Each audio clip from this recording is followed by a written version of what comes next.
Magandang hapon sa inyong lahat. Ako po si dating PIDEA agent Jonathan Morales. Alam nyo, napakatagal kong inantay yung pagkakataon na ako ay maimbitahan diyan sa House of Representatives. Subalit, talagang yung mga pagkakataon na yun, dumating ako doon sa punto na talagang seryoso ako kinausap ng aking abogado na si Atty. Vincent Badong. Ang tapang, kahit kailan, pwede mong ipakita. Subalit, depende sa laban na pupuntahan mo. Sa mga pagkakataong katulad nito, kung saan yung kalaban natin ay hindi lumalaban ng patas. Nagtatago ang mga ito sa kapangyarihan, taglay ng legislative power.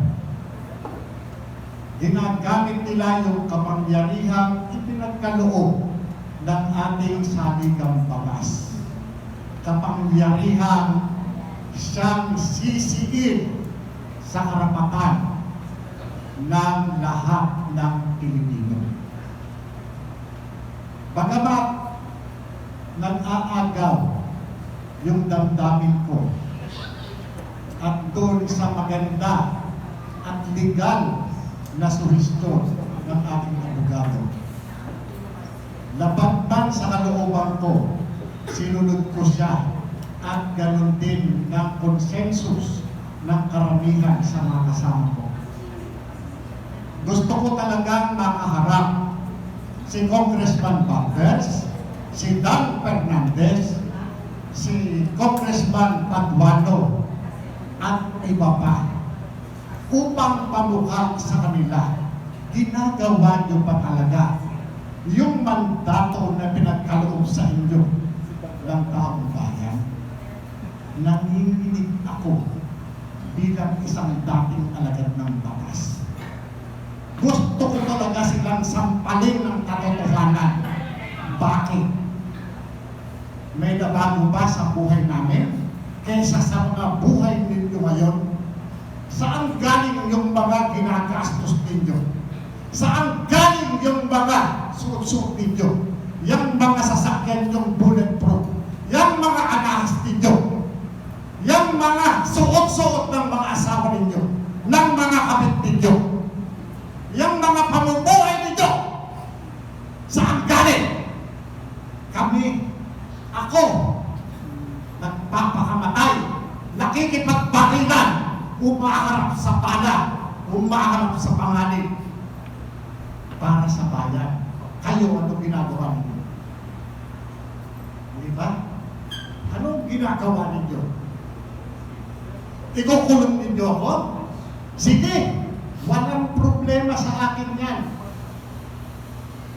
Pero, sisiguruhin ko, kakalagkarin ko kayo at ilalantad ko ang lahat ng katarantaduhan nyo sa sambayan ng Pilipino. Yan ang gusto ninyo, di ba? Ako lang at kaming mga vloggers ang kaya ninyo. Bakit hindi nyo imbestigahan si Bongbong Marcos? Bakit hindi nyo imbestigahan si Lisa Marcos? Puro kayo sindikato. Mga ipokrito kayo. Ha? Nakakaminig kayo ng laman. Nakakaminig kayo talaga ng laman. Ako, umaamin ako ng tao na napapatay ko. Kaya nyo bang gawin yan para sa bayan? Alam nyo, sa totoo lang, pagka nakikita ko yung ganito, yung kinakaya-kayanan ninyo yung sambayan ng Pilipino na nagpapasweldo sa inyo, nanliliit ako. Nanliliit ako. Malayo ito sa pinanumpaan namin nung tumanggap tayo ng trabaho sa gobyerno.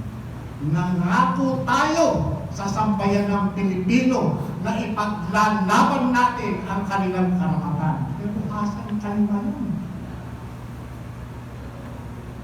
Nasaan kayo ngayon? Kayo sana ang inaasahan namin na tatayo sa unahan namin. Ipagtatanggol ang saligang batas. Pero ano